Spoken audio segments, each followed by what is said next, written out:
Barikpur cyber crime branch police का बड़ा कारनामा। सोदपुर कॉल सेंटर में चल रहे ऑनलाइन खरीद फरोख्त फ्लिपकार्ट के जरिए चल रहे स्कैंडल में बैरकपुर साइबर ब्रांच ने 21 जुलाई सोदपुर से 8 अफराद चंदन सिंह, रवि कुमार, अखिलेश कुमार, मुबीन अंसारी, बिपानी कुमार, संदीप पासवान, सृष्टि दास और बानी विश्वास को हिरासत में लिया। आज प्रेस कॉन्फ्रेंस के जरिए डीसी साइबर ब्रांच गणेश विश्वास और दूसरे पुलिस के आला अधिकारी ने पूरी जानकारी सहाफियों को दी। हिरासत में लिए अफराद के पास से 8 ATM कार्ड, 11 मोबाइल, 84,000 रुपये नकद और 2 लैपटॉप बरामद किए गए।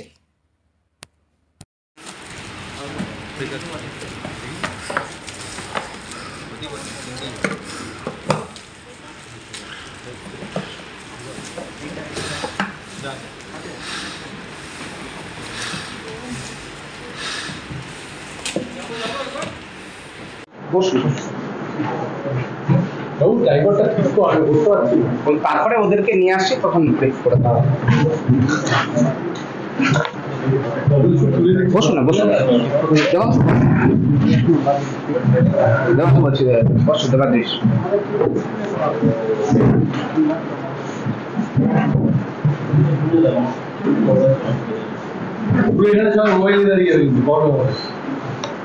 সবাই বসে যাবেন। আমরা 10টা minute time cyber crime related issue নিয়ে আজকে প্রেস ব্রিফিং এর জন্য ডেকেছি। আপনারা যারা এসেছেন তাদের প্রথমেই ব্যারাকপুর পুলিশ কমিশনারের পক্ষ থেকে আপনাদেরকে ধন্যবাদ জ্ঞাপন করছি।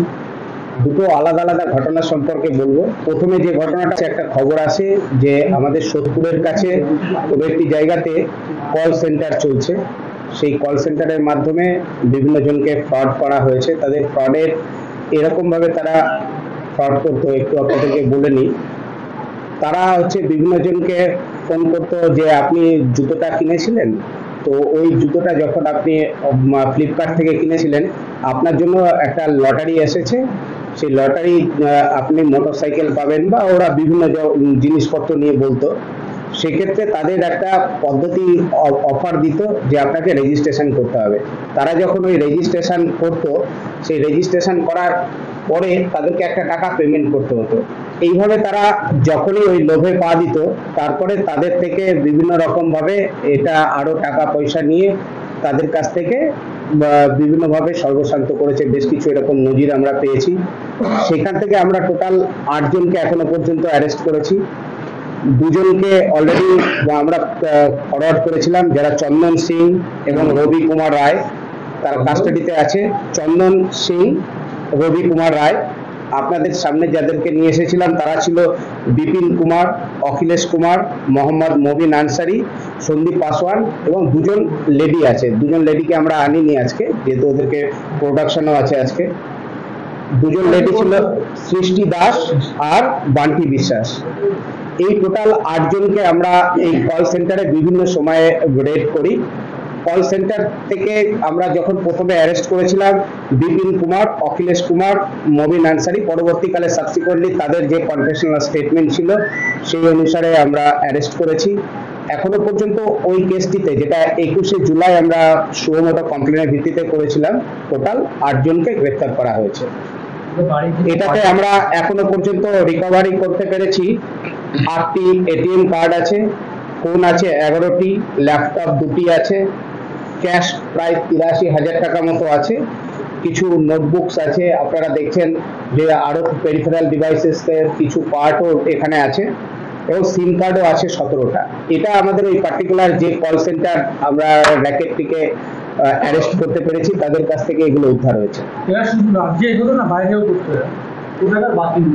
এরা বেসিক্যালি যারা আছে এখানকার, এদের মধ্যে থেকে কয়েকজন বিহারের আছে, কিন্তু এখানে গোদরেজ প্রকৃতি সোদপুর মোড়ের কাছে, সেখানে তারা একটা ফ্ল্যাট নিয়ে থাকতো।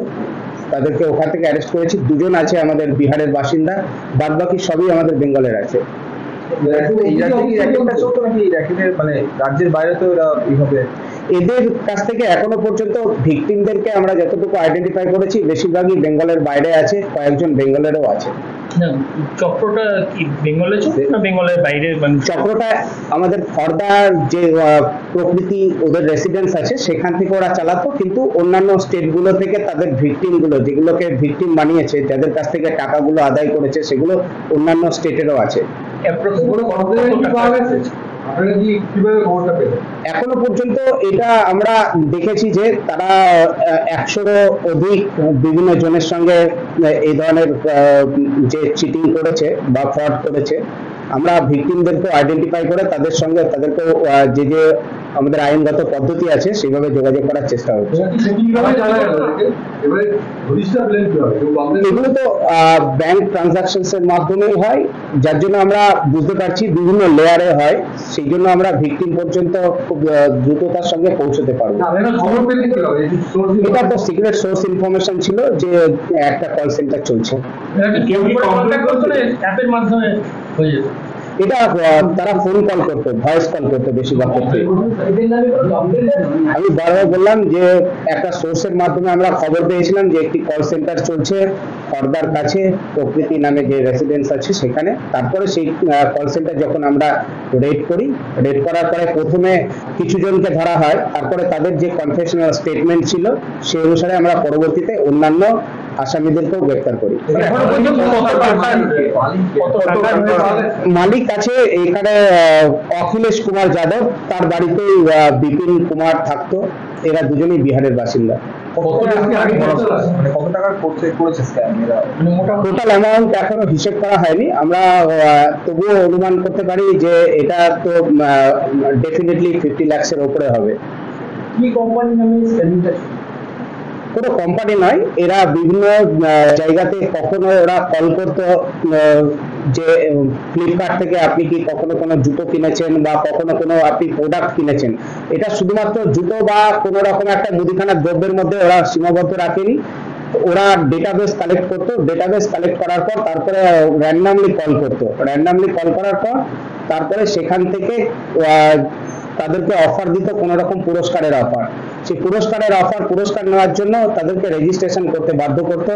রেজিস্ট্রেশন করার জন্য তারা একটা রেজিস্ট্রেশন ফি নিত। এই ফি থেকেই এইভাবেই তাদেরকে বিভিন্নভাবে, যে আপনি যদি ওই প্রোডাক্টটা নিতে চান তাহলে আপনাকে আরো কিছু টাকা এটার জন্য পাঠাতে হবে, বিভিন্ন রকম মাধ্যম তারা ব্যবহার করতো।